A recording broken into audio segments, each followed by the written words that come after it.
Just saying this. Testing, testing, test. 3, poo.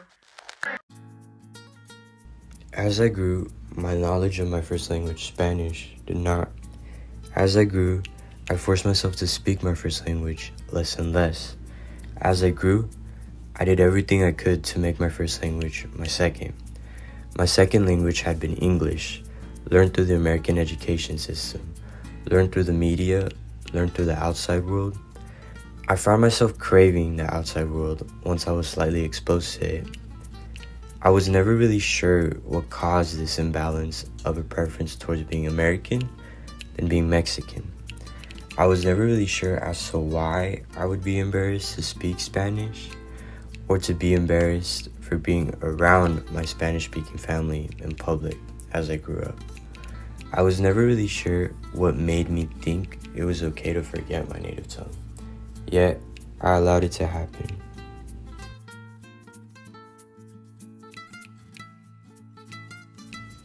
I eventually found out that this was a problem and not a solution.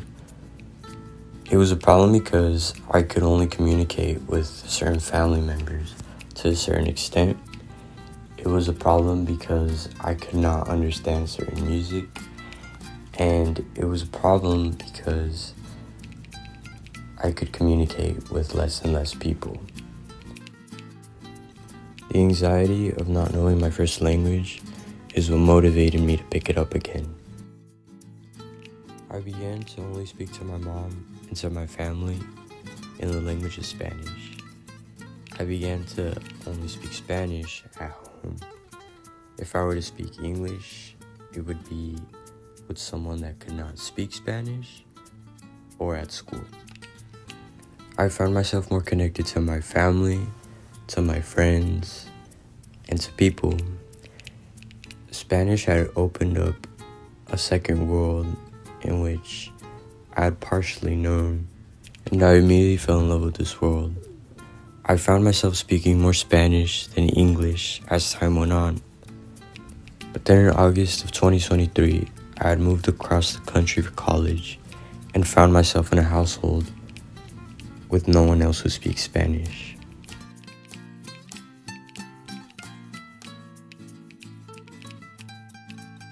In order to stay connected with myself and my heritage, I began listening to more Spanish music.